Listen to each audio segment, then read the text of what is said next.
বৃন্দাবন দাস ঠাকুর বলছেন নিমাই পণ্ডিতকে সবাই ভয় করা শুরু করেছে। তার সামনে গেলেই যুক্তি তর্ক শুরু হয়, বিভিন্ন প্রশ্ন করেন। তো ভক্ত মুকুন্দ একদিন গঙ্গা স্নানে যাচ্ছেন, আর পথে নিমাই পণ্ডিতের সঙ্গে দেখা। নিমাই পণ্ডিতকে দেখা মাত্রই লুকোনোর চেষ্টা করছেন, কেন দেখা হলেই কিছু না কিছু জিজ্ঞাসা করে, আর উত্তর দিতে না পারলেই লজ্জা পায়, তাই লুকোনোর চেষ্টা করছেন এই ভক্ত মুকুন্দ। মুকুন্দ বৈষ্ণব শাস্ত্র পাঠ করে, আর আমি বৃত্তি টিকাদি জাগতিক শাস্ত্র পাঠ করি।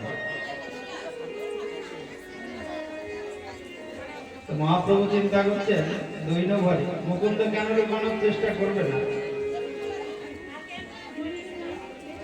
মুকুন্দ তো বৈষ্ণব শাস্ত্র পাঠ করে, আর আমি জাগতিক শাস্ত্র পাঠ করি, বৃত্তি টিকা।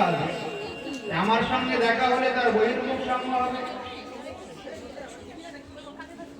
ওই জন্য মহাপ্রভু বলছেন মুকুন্দ আমার সঙ্গ না করে আমার থেকে দূরে সরে যাচ্ছে। শ্রীবাস পণ্ডিত একদিন বললেন, নিমাই তুমি শুধু এই হরিভজন বাদ দিয়ে কেন গ্রন্থ আস্বাদন করো, বিভিন্ন গ্রন্থ ন্যায় শাস্ত্র আদি অধ্যয়ন করো, তুমি ওই সময় কৃষ্ণ ভজন করো। এইভাবে ধীরে ধীরে নিমাই পরম বৈষ্ণব হয়ে উঠলেন সিদ্ধার্থ নবদ্বীপ। নিমাই পণ্ডিত অধ্যয়ন রসে মগ্ন আছেন, এমন সময় একদিন প্রেমকল্পতরু প্রথম অঙ্কুর শ্রী মাধবেন্দ্র পরিপাদের প্রিয় শিষ্য সিদ্ধার্থ নবদ্বীপে এসে উপস্থিত হলেন। কলেশ্বর পরিপাদ কি দেখুন মা, ভগবানও গুরুকরণ করেছে। ভগবানের আবার গুরুচরণ আশ্রয় করার কি প্রয়োজন? ভগবান নিজে আচরণ করে জগৎকে শিক্ষা দিচ্ছেন যে আমি যদি গুরুচরণ আশ্রয় না করি, জগতের আর কেউ গুরুকরণ করবে না, গুরুচরণ আশ্রয় করবে না। তাই আপনি আচরি ধর্ম জীবের শিখাই, নিজে না কইলে ধর্ম শেখানো না যায়। তাই সচিনন্দন গৌর হলেও গুরুচরণ আশ্রয় করছে। গুরু কৃপা বিনা नहीं कोई साधन बल, भज मन भज अनुका चरण कमल भज गुरु चरण कमल भज गुरु चरण कमल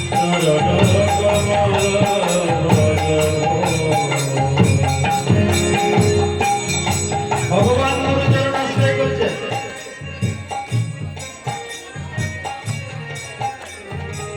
তার প্রথম গুরু হলো ঈশ্বর পরিপাদ, দ্বিতীয় গুরু কেশব ধরে।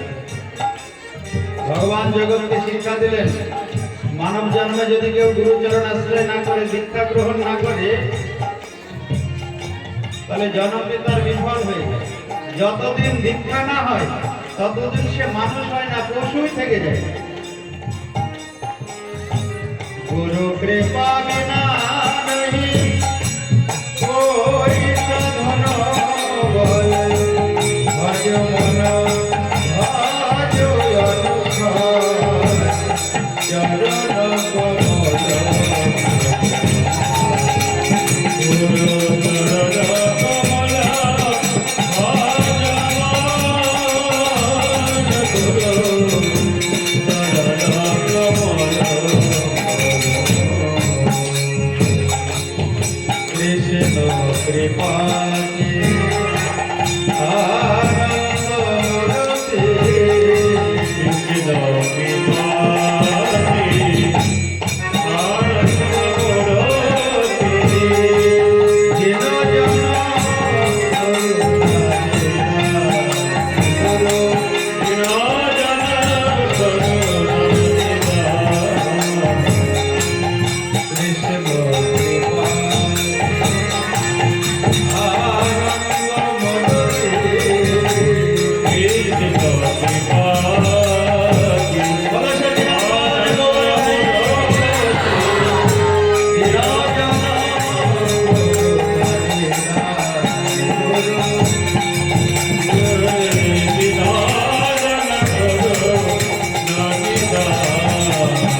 জগৎগুরু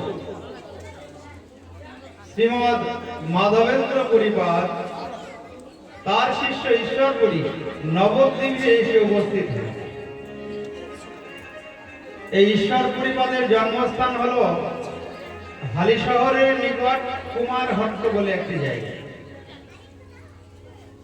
মহাপ্রভু এসেছিলেন সন্ন্যাস নেওয়ার পরে এই গুরুদেবের জন্মস্থানে। তো মহাপ্রভুর সঙ্গে অনেক ভক্ত এসেছে। গুরুদেবের যেখানে জন্ম হয় সেই স্থানের মাটি বড় পবিত্র। সেই স্থানে ধুলি নিয়ে মাথায় মেখেছিলেন এই সচিনন্দন গৌর। মহাপ্রভু যে ধুলো নিয়ে মাথায় মেখেছেন, সঙ্গে সঙ্গে লক্ষাধিক ভক্ত এই ধুলো মাথায় নেওয়া শুরু করেছে। ধুলো মাথায় নিতে নিতে ওখানে একটা ডোবা তৈরি হয়েছে, যার নাম চৈতন্য ডোবা। বলো চৈতন্য ডোবা কি? লক্ষাধিক ভক্ত এই গুরুদেবের চরণ ধুলি এবার মস্তকে নিচ্ছে। কেন? ভক্ত পদ ধুলি, ভক্ত পদ জল, ভক্ত ভক্তাবশেষ তীর সাধনের ভক্তের চরণ ধুলির বড় মহিমা গোমা। ভক্তের চরণ ধুলি অঙ্গে মেখে অঘাসুর ভগবানকে উদারে পেয়েছে, এটা অসুর। তাই সচিনন্দন গৌরহরি গুরুপাঠে এসে ওই হালি শহরে কুমারহট্টে তিনি গুরুদেবের চরণধুলি, জন্মস্থানের চরণধুলি মাথায় নিয়েছে। আর যত ভক্ত ছিল সবাই চরণধুলি নেওয়া শুরু করেছে। নিতে নিতে ওখানে একটা ডোবা সরোবর তৈরি হয়েছে, তার নাম হলো চৈতন্য ডোবা। গৌর অনুরাগী ভক্ত যায়, তারা কিন্তু সবাই ওই চৈতন্য ডোবায় যায়। সেখানে জল, এখন অনেক জল থাকে, ওই জল মাথায় নিলে কি ফল লাভ হয় মনে রাখবে। রাধা কুণ্ডের জল মাথায় নিলে যে ফল লাভ হয়, রাধা কুণ্ডে স্নান করলে যে ফল লাভ হয়, ওই চৈতন্য ডোবায় স্নান করলেও সমান ফল লাভ হয়। বলো রাধা রানী কি? বেশি দূর নয় হালিশহর, ওইখানে গিয়ে একবার দেখে আসবে মা, সেই চৈতন্য ডোবা একটাই। সেই ঈশ্বর পরিপাদ এলেন শ্রীধাম নবদ্বীপে। তো পরিপাদ অলক্ষিত ভাবে শ্রী অদ্বৈত প্রভুর মন্দিরে উঠলেন। আর অদ্বৈতাচার্য ঈশ্বরপুরীর অপূর্ব তেজ দেখে তাকে বৈষ্ণব সন্ন্যাসী বলে বুঝতে পারলেন, জানতে পারলেন তিনি বৈষ্ণব সন্ন্যাসী। তো ঈশ্বরপুরী কয়েক মাস নবদ্বীপে গোপীনাথ আচার্যের গৃহে অবস্থান করলেন। সচিনন্দন গৌরহরি প্রত্যেক দিন ঈশ্বর পরিপাদকে দর্শন করতেন, কারণ বৈষ্ণব দর্শন করলেই জীবের মঙ্গল হয়। দর্শন আদি সাধ নহিয়ান মায়ালি তীর্থানি না দেবামৃতি শিলাময়া কে পুনন্তি উরকালে দর্শনা দেব সাধ।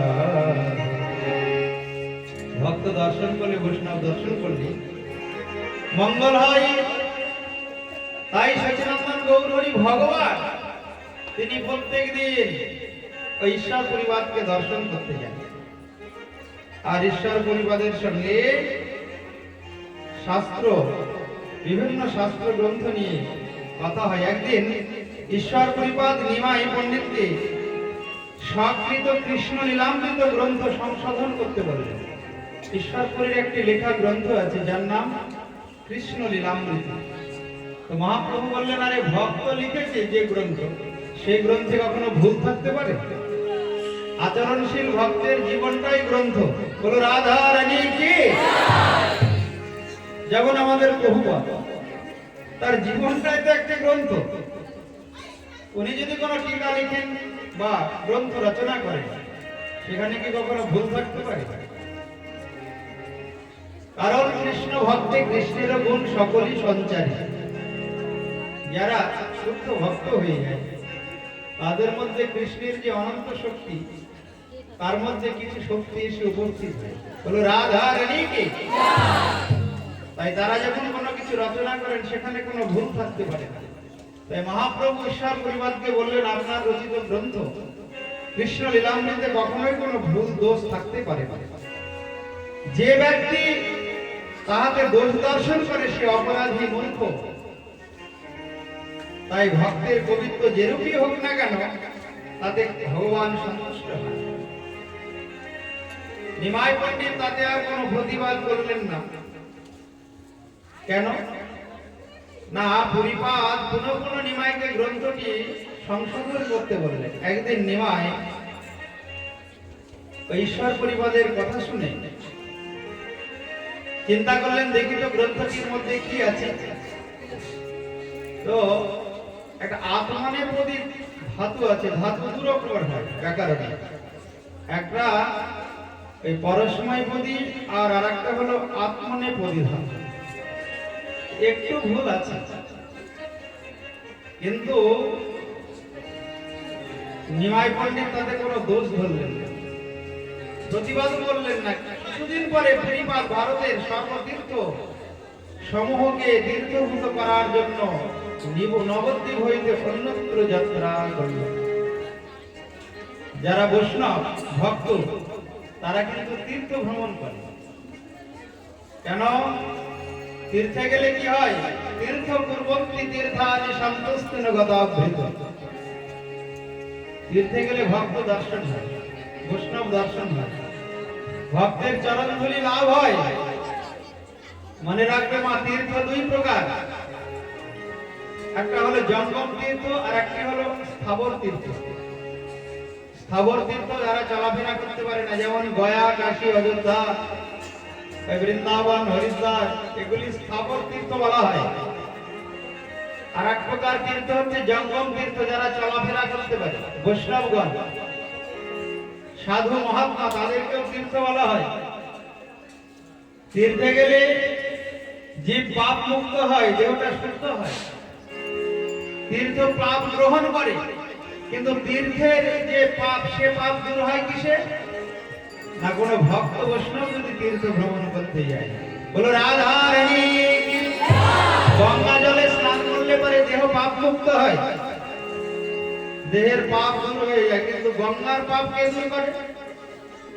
গঙ্গায় যদি কোনো বৈষ্ণব, কোন সাধু অবগাহন করে, স্নান করে, গঙ্গার পরশ হইলে পশ্চাতে পাবন, দর্শনে পবিত্র করো এই তোমার গুণ। তাই ঈশ্বর পরিপাদ তীর্থ ভ্রমণে গেলেন। আর এদিকে ধাম নবদ্বীপে নিমাই নগর ভ্রমণ শুরু করেছে। ভক্তদের নিয়ে তিনি প্রত্যেক দিন সুরধনীর তটে, গঙ্গার তটে নগর সংকীর্তন করেন। ভক্তদের নিয়ে হরিনাম সংকীর্তন করেন। গাই গোরাচার জীবের করে কৃষ্ণ কৃষ্ণ হরে হরে।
হয়েছে। একদিন নিমাই পণ্ডিত ছোলা বেচা ব্রাহ্মণ ওই শ্রীধরের গৃহে উপস্থিত হলেন। তো দরিদ্র ব্রাহ্মণ শ্রীধর, শ্রীধাম নবদ্বীপে ভক্ত বলে পরিচিত। গরিব হলে কি হবে? সবসময় ভগবানের নাম করেন, ভগবানের চিন্তা করেন এই শ্রীধর। তো শ্রীধর নিমাইকে পরম শ্রদ্ধার সঙ্গে প্রণাম করলেন। ভক্ত এবং বৈষ্ণবকে দর্শন করে কেউ যদি প্রণাম না করে তাহলে তার মহা অপরাধ হয়। তাই শ্রীধর সঙ্গে সঙ্গে প্রণাম করলেন গৌর হরিকে। তো নিমাই কিছু সময় পর শ্রীধরের সঙ্গে হাস পরিহাস করা শুরু করলেন। খুব মন দিয়ে শোনো, এ হলো নবদ্বীপ লীলা গৌর হরি। শ্রীধর নামে এক ভক্ত, খুব দরিদ্র ব্রাহ্মণ, কোনদিন অন্ন জোটে কোনদিন অন্ন জোটে না, কিন্তু ভগবানের ভক্ত। এই জন্মে যারা দরিদ্র হয়, কাঙাল হয়, ভিখারি হয়, কেন জানো? আগের জন্মে যারা কোনো দান ধ্যান করে না, ভক্ত সেবায়, বৈষ্ণব সেবায়, ভগবানের সেবায়, তারাই পরের জন্মে ভিখারি হয়, দরিদ্র হয়, কাঙাল হয়। এই যে মহতী শোভা, এই চৈতন্য ভাগবত সপ্তাহ চলছে, এখানে যদি কেউ 1 আনা দান করে, 1 আনা, ভগবান তাকে 16 আনা নয় 100 আনা ফিরিয়ে দেবেন পরের জন্য। অন্য জায়গায় 1 আনা দান করলে 16 আনা ফিরিয়ে দেয়, কিন্তু এই সমস্ত অনুষ্ঠানে ভাগবত সেবায়, চৈতন্য ভাগবত সেবায়, ভক্ত সেবায় যদি কেউ 1 আনা দান করে, ভগবান তাকে পরের জন্মে 100 আনা ফিরিয়ে দেবে। 1 গুণ দিলে 100 গুণ ফেরত পাবে। এটাই হলো পূর্ব জন্মের কর্মফল। সারাদিন পরিশ্রম করে অভাব যায় না, আর একজনের এত ধন সম্পদ, খাওয়ার লোক নেই, কোথায় খরচা পাবে খুঁজে পায় না, কোথায় খরচা করবে বুঝতে পারে। কেন এত বৈষম্য জীবনের? মানব জীবনের একই তো মানুষ, কেন এত বৈষম্য? ভাগবত বললেন এর কারণ হলো, দিতে যে জানে না, পাওয়া তার ঘটে না। এই জন্মে যে দেবে না, পরের জন্মে সে পাবে না। যারা বুদ্ধিমান, বুদ্ধিমতী, তারা কিন্তু গঙ্গা জলে গঙ্গা পুজো করে যায় না। গঙ্গায় নাম স্নান করতে গিয়ে গঙ্গা জল হাতে নিয়ে গঙ্গা দেবীর চরণে অর্পণ করে, পূজা হয়ে গেল, গঙ্গা দেবী সন্তুষ্ট হয়ে গেলেন। তাই বিষয় সম্পদ কিছু সাথে যায় না। কিন্তু যদি এই জন্মে কেউ ভগবানের সেবা, ভক্ত সেবা, ভাগবত অনুষ্ঠানের সেবা করে যেতে পারে, দান করে যেতে পারে, পরের জন্মে ভগবান 100 গুণ ফিরিয়ে দেবেন। বলো রাধা রানী কি? কারণ যেখানে ভাগবত হয়, ভক্ত সমাগম হয়, ভগবান নিজে বলেছেন নারদকে, নারদ আমি সেই স্থানে উপস্থিত থাকি, মদ ভক্তি যত্র গায়ন্তি তত্র তিষ্ঠামি নারদ। এইখানে দান করলে পারে ভগবান সাক্ষী থাকে, ভগবান মনে রাখেন বলে। তাই এই যে উদয়ন সঙ্গ নামহট্ট ভক্তবৃন্দ এই চৈতন্য ভাগবতের আয়োজন করেছেন, এই একটা বড় সুযোগ। এই অনুষ্ঠানে যদি আপনারা তাদের সহযোগিতা করেন, দান করেন, সে দান কিন্তু জন্ম জন্মান্তর অক্ষয় হয়ে থাকে। বলো রাধা রানী কি? আজকে হবে মহাপ্রভুর বিবাহ। কার সঙ্গে? বিষ্ণুপ্রিয়ার সঙ্গে দ্বিতীয় বিবাহ। আর এই বিবাহের ভোজন অনুষ্ঠান হবে 24 তারিখে মধ্যাহ্নে। আজকে বিবাহ হবে, আর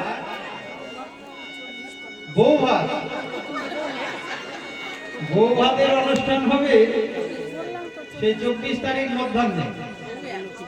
আপনাদের সবার নিমন্ত্রণ। ওই দিন এখানে প্রসাদ পাবে।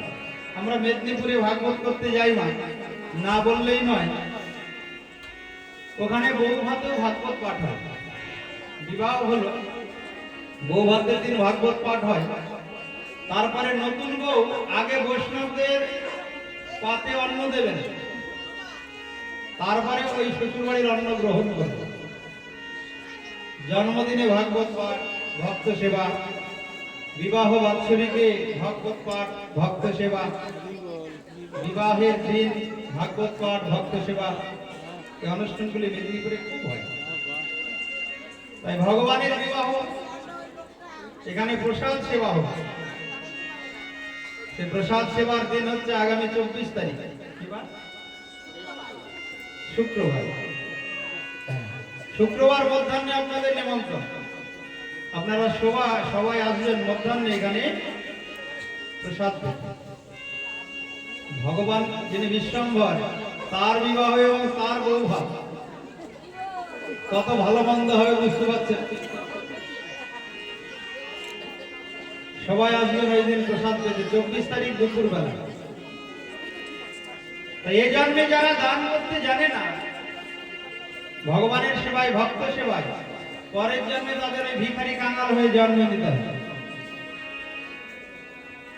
তো শ্রীধাম নবদ্বীপে শ্রীধর যে ভক্ত, খুব দরিদ্র ব্রাহ্মণ কাঙ্গাল। তো মহাপ্রভু শ্রীধরের কাছে গিয়ে বলছেন, শোনো, তুমি লক্ষ্মী নারায়ণের সেবা করো, কেনই বা তার অন্ন বস্ত্রের এত অভাব, গৃহের জীর্ণ শীর্ণ অবস্থা।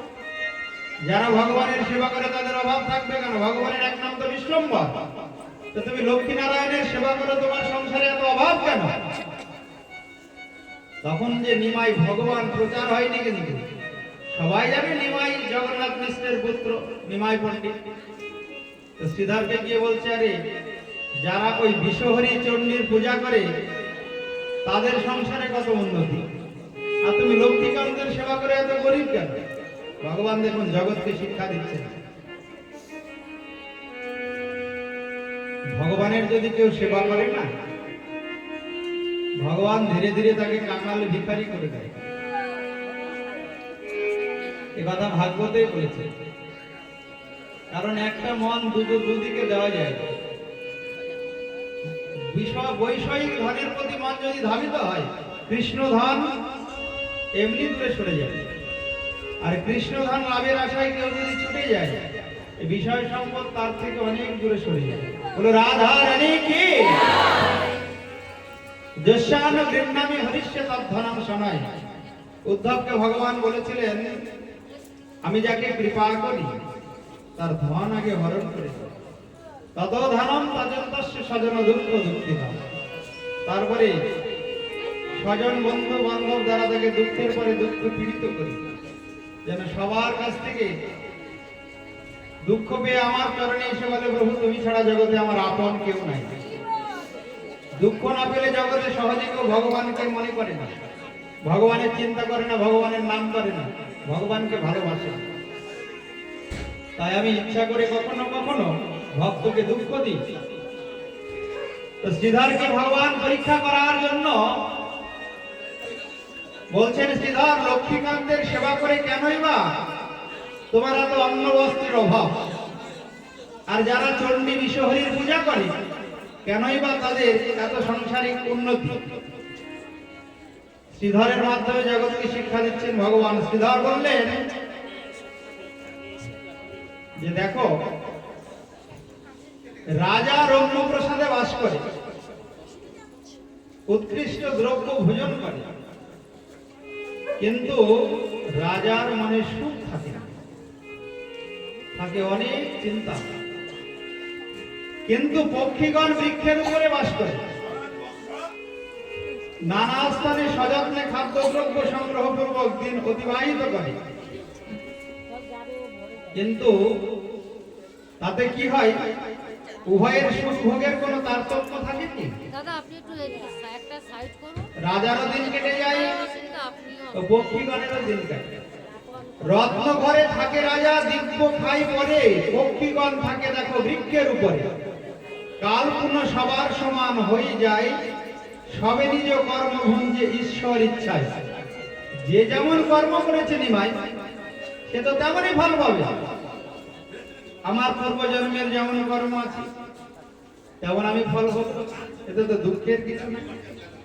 ওই জন্য জগতে সবচাইতে বড় ধন হলো সন্তোষ ধন। ভালো করে মনে রাখবে মা, সন্তুষ্ট ভগবান আমায় যেমন রেখেছেন, আমি যদি তাতেই সন্তুষ্ট থাকি তাহলে আমি সুখী। আর যদি আমার সন্তুষ্টি না থাকে, আমার আরো চাই আরো চাই আরো চাই, একটা ব্যবসা আছে 5টা ব্যবসা দরকার, তাহলে কিন্তু আমি দুঃখী হয়ে যাই। শ্রীধরের সঙ্গে এরকম কথোপকথন চলছে, নিমাই কোনো মতে আর যায় না। বলছে যাও, তুমি নগর সংকীর্তন করে এলে, তোমার ক্ষুধা পেয়েছে, মা সতীদেবী পথপানে চেয়ে আছে, তুমি গৃহে ফিরে যাও। নিমাই বলে আমি খালি হাতে যাব না, আমি কোথাও গেলে আমাকে কিছু দিতে হবে। বলে কি নেবে? বলে তুমি ওই যে ছোট মোচা কলা বিক্রি করো, আমাকে ওইগুলি দাও। ভক্তের দ্রব্যের উপরে ভগবানের বড় লোভ তোমার। দুর্যোধন কৃষ্ণকে নিমন্ত্রণ করেছিলেন, কিন্তু দুর্যোধনের ঘরে না গিয়ে ভগবান বিদুর, কাঙাল ভিখারি বিদুরের ঘরে গেলেন, যে কলার খোসা খেয়েছে। ভক্তের দ্রব্য প্রভু কাড়ি কাড়ি খায়, অভক্তের দ্রব্য প্রভু তুলটি না। তাই ভগবান নারদকে বলেছিলেন, নারদ আমি কিসে খুশি হই জানো? আমার ভক্ত ভক্তি ভরে যদি আমাকে একটা পাতা দেয়, তুলসী পাতা, হৃদয়ে যদি ভক্তি থাকে আমি তাতেই প্রসন্ন হই। আমার ভক্ত যদি আমার চরণে একটা ফুল দেয়, তাতে আমি প্রসন্ন হই। আমার ভক্ত যদি একটু জল দেয়, তুলসী আর গঙ্গা জল, তাতে আমি ভক্তকে কৃপা করি। নারদ বললেন যদি কিছু না থাকে ভক্তের ঘরে, ভগবান বললেন একটু নয়ন জল দিলেই হবে। বলো রাধা রানী কি। ভক্ত যদি একটু আমার জন্য কাঁদে, প্রভু আমার তো দেবার মতো কিছু না, জানাই তোমায় ওগো প্রাণের ঠাকুর, আমার আর যা কিছু সবই গরো দেবার মতো অবিরত, আমার আছে শুধু নয়ন জল। নারদ, আমি ওই নয়ন জলের বিনিময়ে ভক্তকে কৃপা করি। ভক্ত আমায় কি দেবে? সবই তো আমার, আলো বাতাস জল সবই তো আমি ভক্তকে বাঁচিয়ে রাখার জন্য দান করি। সে আমায় কি দেবে? দেওয়ার কিছু আছে? দেহটাও তো আমি কৃপা করে দিয়েছি, কি দেবে? একটু যদি নয়নের জল দেয়, তাতে আমি প্রসন্ন হয়ে যাই, খুশি হই। তাই শ্রীধর বললেন, প্রভু আমার দেবার মতো কি আছে বলো, তুমি কি পেলে সন্তুষ্ট হবে? শ্রীধর জিজ্ঞাসা করলেন, নিমাই বললেন তোমার ঘরে যা আছে আমাকে তাই দাও। এখন যদি আমাকে বিনামূল্যে কলা মলা থোড় দাও, তাহলে আমি আর তোমার সঙ্গে কলহ করব না, দাও। এত লোভ কেন? ভগবানের যার নাম বিশ্বম্ভর, ভক্তের দ্রব্য প্রভু অনেক বড় করে দেখে। মা হৃদয়ে যদি ভক্তি থাকে, ভক্ত যদি খেয়েও ভগবানকে দেয়, তবুও ভগবান সেবা করেন। বলো রাধা রানী কি। রামচন্দ্র লীলায় সবরী যে কুল মিষ্টি লাগতো নিজের মুখে, সেই কুলটা আগে খেয়ে নিজে রেখে দিতেন রামচন্দ্রের। ভগবান দেখুন সেই বৃদ্ধা সবরীকে কৃপা। ওই সবরী আবার দাপর যুগে ফল বিক্রয়িনী হয়ে জন্ম নিলেন। শ্রীধাম বৃন্দাবন নন্দ ভবনে ফল বিক্রয় করতে গিয়ে ফল দান করলেন নন্দনন্দন কৃষ্ণকে, ব্রজেন্দ্র নন্দন কৃষ্ণ। ভক্তের দ্রব্য প্রভু কাড়ি কাড়ি খায়, অভক্তের দ্রব্য প্রভু উলটি না চায়। হৃদয়ে শুধু ভক্তি থাকতে হবে মা। আর এই ভক্তি কোথায় পাওয়া যায়? ওই কেষ্টপুর বাগুইহাটি বাজারে পাওয়া যাবে না। এই ভক্তি পাওয়া যায় ভক্ত সঙ্গে। ভক্তিস্তু ভগবান ভক্ত সঙ্গের উপরই যায় অতি। এই যে এখানে আমরা এসে বসে আছি, এতে কি লাভ হবে জানেন? সবচাইতে বড় লাভ আমাদের হৃদয়ে কৃষ্ণ ভক্তি লাভ হবে। তাই মা, যতদিনই জগতে থাকা যাবে, যেখানে ভগবানের কথা হবে, নাম হবে, ভক্ত সঙ্গ হবে, সেখানে গিয়ে বসলেই লাভ। এই কৃষ্ণ ভক্তি সুদুর্লভ, সুদুর্লভা। এই কৃষ্ণ ভক্তি ভক্ত সঙ্গ ছাড়া কোনো উপায়েই লাভ করা যায় না। তাই ভক্তের দ্রব্যের প্রতি ভগবানের বড় লোভ। শ্রীধরকে বললেন, তুমি আমাকে যদি ওই বিনামূল্যে কলামলা থর দাও, তাহলে আমি এখান থেকে চলে যাব, কোনো কলহ করব না। শ্রীধর মনে মনে চিন্তা করলেন, নিমাই উদ্ধত ব্রাহ্মণ, তার সহিত কলহ করলে কোনদিন বা আমাকে মারবে। বয়স হয়েছে শ্রীধরের, আর প্রত্যেকদিন আমি বিনামূল্যে দিতেও পারবো না। যাক, নিমাই পণ্ডিত ব্রাহ্মণ বলে ছলে যদি আমার দ্রব্য গ্রহণ করে, তাতে আমার মঙ্গলই হবে। ব্রাহ্মণ বৈষ্ণবকে দান করলে মঙ্গল হবে। এই চিন্তা করে শ্রীধর ওই থোড় মোচা কলা সব নিমাইকে দিলেন। এইভাবে হাটে বসেন, নবদ্বীপের হাটে। মাঝে মধ্যে নিমাই এসে জোর করে নিয়ে চলে যায়। একদিন দুঃখ করে নিমাইকে বলছেন, নিমাই, তুমি যদি প্রত্যেকদিন এরকম ভাবে বিনামূল্যে নিয়ে চলে যাও, আমার সংসার চলবে কি করে? ভগবান বলেন, আমি এই সুদে আসলে সব শোধ করে দেবো, কোনো চিন্তা করো না। বলে, রাধা রানী কি? ভগবান কখনো ঋণী থাকে না গো।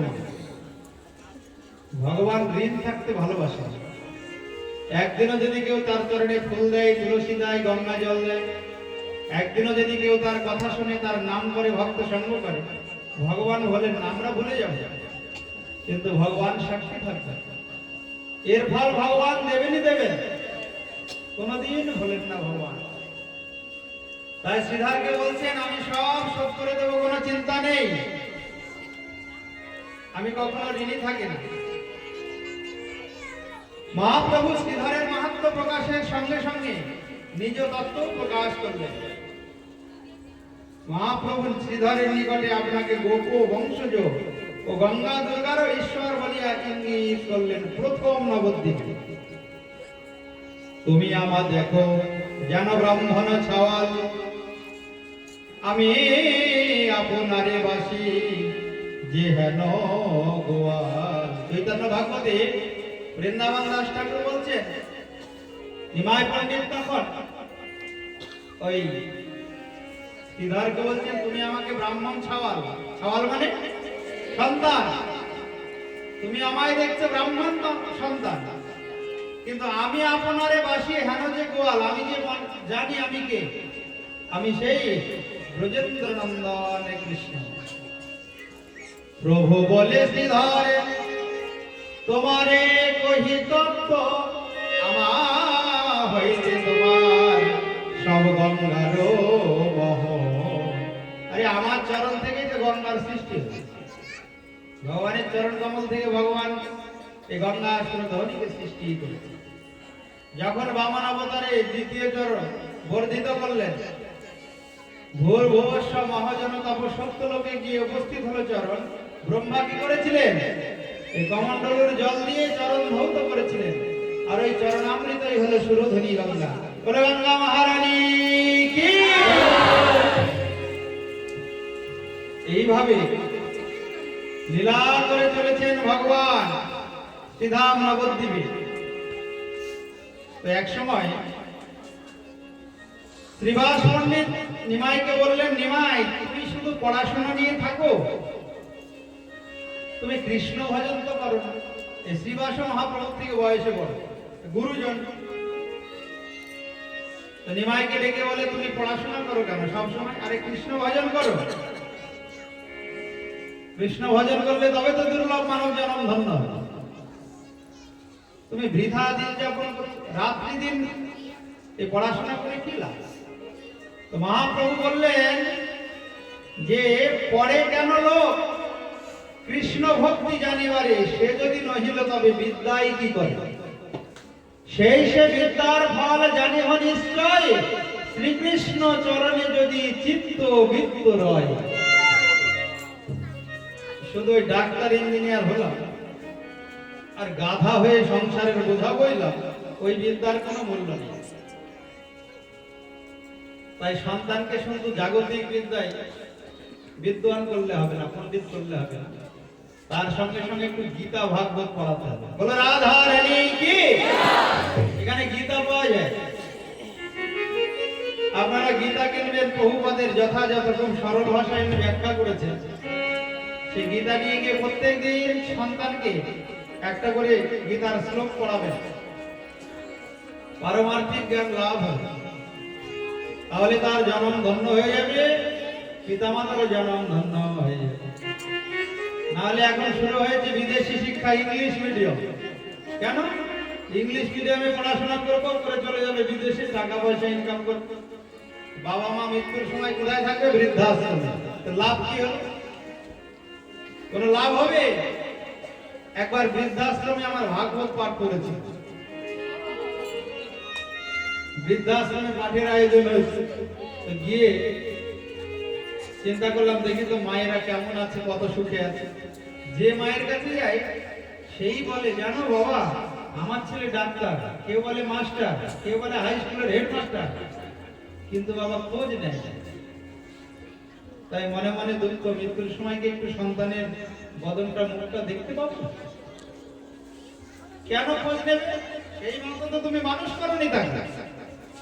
জড়বিদ্যা যত মায়ার বৈভব, তোমার ভজনে বাধা, মোহ জন্মিয়া অনিত্য সংসারে জীবকে করে গাধা। এ কথা ভক্তিবিনোদ ঠাকুর বলেছেন। ভক্তিবিনোদ ঠাকুর বললেন, জড়বিদ্যা যত মায়ার বৈভব, তোমার ভজনে বাধা। এই জাগতিক বিদ্যা কি নিয়ে আসে? কিছু বিষয়, ধন সম্পদ নিয়ে আসে। এই জাগতিক বিদ্যার দ্বারা ভগবানের চরণে পৌঁছানো যায়। তাই মহাপ্রভু শ্রীবাস পণ্ডিতকে বলছেন, পড়ে কেন লোক কৃষ্ণ ভক্তি জানিবারে, সে যদি না হয় তবে বিদ্যাই কি করে। সে বিদ্বানের কি মূল্য আছে যে কৃষ্ণ ভজন করে না, ভাগবত পড়ে না, গীতা পড়ে না? সে বিদ্বান নয়, পণ্ডিত নয়, সে একটা গাধা। আমাদের মায়াপুরে একটা মহারাজ ছিলেন, আইআইটি খড়গপুর থেকে পড়াশোনা করতে করতে চলে এলেন, এসে সন্ন্যাসী হয়েছিল। খুব বুদ্ধি তার, জ্ঞান খুব। ঋষিকেশ মহারাজ উনি পাঠে বলতেন, এই ছেলেকে ডাক্তার ইঞ্জিনিয়ার করেছে, তার মানে কি করেছে জানো? ভালো একটা গাধা করেছে। বোঝা বইবে, গাধা যেমন পিঠে করে বোঝা বয়, ও সংসারের বোঝা বয়ে মরে যাবে। কি লাভ হবে? কোনো লাভ হবে? কিন্তু যদি সন্তান কৃষ্ণ ভজন করে, কন্যা সন্তান হয়েও যদি কৃষ্ণ ভক্ত হয়, ভক্তিমতী হয়, পিতামাতার জন্ম ধন্য হবে। তাই সে যদি না হয় তবে বিদ্যাই কি করে। কৃষ্ণ ভক্তি না হলো তবে সে নিষ্ফলা বিদ্যার কি প্রয়োজন? বিদ্যার গৌরবে ভূমি দেশে দেশে ধনয় উপার্জন করি। ভক্তিবিনোদ ঠাকুরের কথা। বিদ্যার গৌরবে ভূমি দেশে দেশে ধন উপার্জন করি। আমি বিদ্বান হয়ে দেশে দেশে ভ্রমণ করি, আমেরিকা, অস্ট্রেলিয়া, তারপরে ইংল্যান্ড। তাতে লাভ কি হলো? কিছু ধন সঞ্চয় হলো, যেটা আমার সঙ্গে যাবে না। কিন্তু আমি যদি কৃষ্ণ ভজন করতাম, পারমার্থিক ধন সঞ্চয় করতাম, সেটা আমার সাথে যেত। আমার দুর্লভ মানব যেমন ধন্য।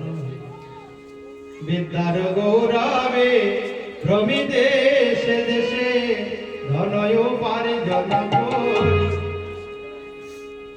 আরে স্বজন পালন করি এক মনে, ভুলিনু তোমারে হরি,